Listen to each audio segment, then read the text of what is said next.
Welcome to today's lesson on limiting factors in photosynthesis. We will explore how various factors can affect the rate of photosynthesis in plants.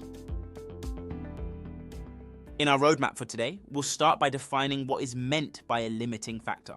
Then, we'll dive into understanding how the specific factors of light intensity, temperature, carbon dioxide concentration, and chlorophyll abundance can limit the rate of photosynthesis.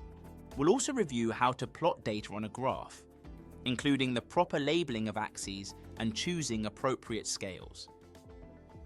So far, you have learned that photosynthesis is the process by which plants produce food using light energy from the sun. This crucial reaction occurs in the chloroplasts of plant cells. Now, we will move on to understand more about the conditions that can optimize or hinder this vital process.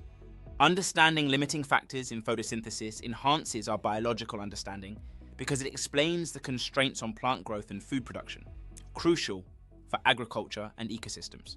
Recognizing these factors helps in optimizing conditions for plant growth, which has significant implications for food security and environmental management.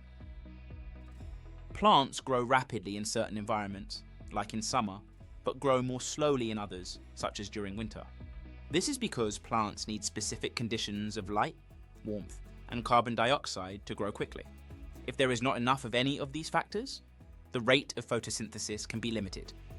Therefore, these are known as limiting factors. These limiting factors include light intensity, temperature, carbon dioxide concentration, and the amount of chlorophyll in the leaf of the plant. Understanding how these factors affect rates of photosynthesis will help us grasp why plants grow at different rates under varying conditions. Let's cover each of the different limiting factors and how they affect rates of photosynthesis. Light provides the energy required for photosynthesis to convert carbon dioxide and water into glucose and oxygen. The higher the light intensity, the faster the rate of photosynthesis. When light intensity is very low or absent, photosynthesis stops because there is no energy input for the reaction to occur. However, you can't just keep increasing light intensity forever and expecting the rate of photosynthesis to keep increasing as well. Ultimately, the rate of photosynthesis will become limited by another factor, such as carbon dioxide concentration or temperature. This will mean it will stop increasing. Enzymes control the reactions of photosynthesis, and enzyme activity is influenced by temperature. The rate of photosynthesis increases with temperature up to an optimum point. If the temperature is too high, the enzymes involved in photosynthesis will become denatured, and the rate will decrease. If too low, the enzyme activity decreases, hence fewer collisions between enzymes and substrates occur, leading to a slower rate of photosynthesis. Carbon dioxide is a key raw material for photosynthesis.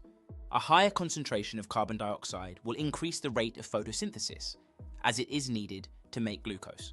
However, beyond a certain point, the rate levels off, as the level of carbon dioxide is no longer limiting the rate of photosynthesis, and other factors, such as light intensity or temperature, have becoming limiting.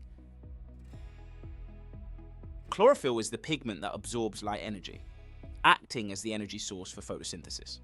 If the amount of chlorophyll in the leaf is reduced, such as due to a deficiency in nutrients like magnesium needed to make chlorophyll, the rate of photosynthesis will decrease.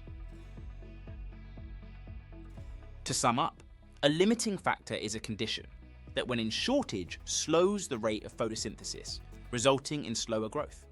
The rate of photosynthesis can be limited by light intensity, temperature, carbon dioxide concentration, and chlorophyll abundance.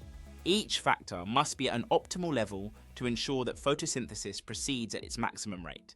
Limiting any one of these factors can significantly reduce the ability of the plant to conduct photosynthesis, resulting in slower growth rates. Understanding the concept of limiting factors helps us comprehend why plants may grow well in certain conditions and poorly in others.